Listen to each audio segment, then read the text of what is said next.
نماز کے لیے جو ٹخنوں کو ظاہر کرنے کے لیے بعض کو فولڈ کرتے ہیں تو وہ سمجھیں کہ مکروہ تحریمی میں جا رہے ہیں۔ ٹخنے ظاہر کرنا یعنی ٹخنوں سے اوپر شلوار تہمد وغیرہ رکھنا یہ سنت ہے۔ اگر کوئی نیچے رکھتا ہے اور تکبر وغیرہ کی نیت نہیں ہے تو یہ خلاف سنت مکروہ تنزیہی عمل ہوا، نماز ہو جائے گی۔ اس نماز کو لوٹانا یعنی دوبارہ پڑھنا یہ واجب نہیں۔ لیکن اگر کوئی شخص اس کی جگہ ٹخنے ظاہر کرنا یعنی ٹخنوں سے اوپر شلوار رکھنے کے لیے نیفے سے فولڈ کرتے ہیں، اور اسی طرح بعد پینٹ کو نیچے سے فولڈ کرتے ہیں اور ان کو ٹخنوں سے اوپر لے آتے ہیں، تو یہ جو فولڈ کرنا ہے نا، یہ مکروہ تحریمی عمل ہے۔ رسول اللہ صلی اللہ علیہ وآلہ وسلم کی حدیث مبارکہ ہے کہ مجھے حکم دیا گیا ہے کہ 7 ہڈیوں پر میں سجدہ کروں۔ مجھے حکم دیا گیا 7 ہڈیوں پر سجدہ کروں۔ وہ 7 ہڈیاں کون سی ہیں؟ 2 یہ ہاتھ، گھٹنے، 2 پاؤں اور یہ پیشانی۔ پیشانی کا لگنا زمین پر یہ فرض، اور ناک کا لگنا، ناک کی ہڈی کا لگنا یہ واجب۔ تو یہ 7 ہڈیاں ہوئیں۔ فرمایا مجھے حکم دیا گیا 7 ہڈیوں پر سجدہ کروں اور اپنے بالوں اور کپڑوں کو نہ سمیٹوں۔ بال بھی یعنی جیسے چٹیا وغیرہ یا اس طرح کو بنانا، کپڑے بھی نہ سمیٹوں۔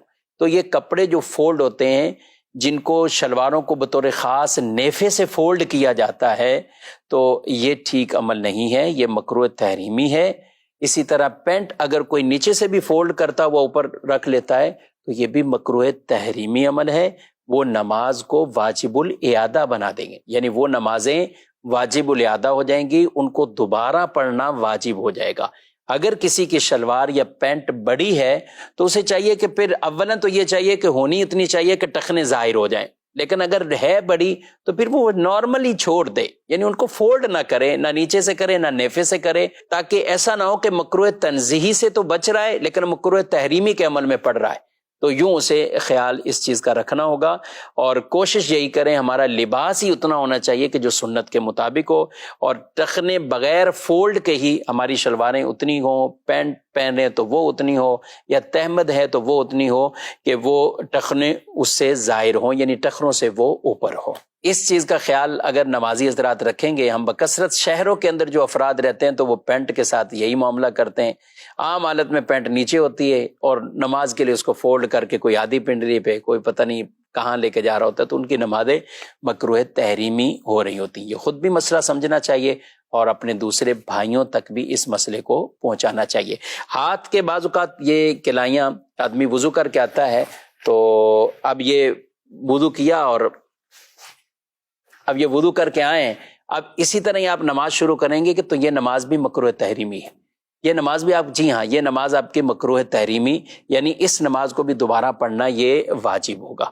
ہاں کوئی ایک آدھا بل ہوتا ہے بعض اوقات وہ رہ جاتا ہے ان آستینوں کا، تو اس سے نماز مکروہ تحریمی نہیں ہوتی۔ اب مثال کے طور پہ یہ ہیں، اب کسی کی یہ ایک بل ہے اور یہ ہاف کلائی تک بھی نہیں ہے، یعنی آدھی کلائی سے تک، آدھی کلائی سے کم ہے، تو یہ معافی کی صورت ہے، یہ عف ہے، یہ معاف ہے۔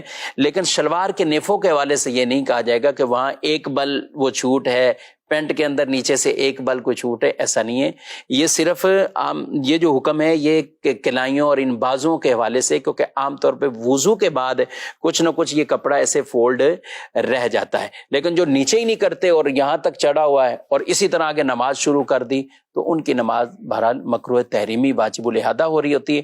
یہ دین کے مسائل جب ہم سیکھیں گے، سمجھیں گے، اور نماز کو جیسا حکم ہے ویسا پڑھنا ہے۔ جی ہاں، فرمایا جس نے وضو کیا ویسا جیسا حکم تھا اور نماز پڑھی ویسے جیسا حکم تھا، اس کے گناہ اللہ بخش دیتا ہے۔ تو بخشش بھی چاہیے، تو ان احکامات کو پورا کما حقہ ہمیں بجا لانا یہ بہت اہم اور ضروری ہے۔ اللہ پاک مجھے آپ کو عمل کی توفیق عطا فرمائے۔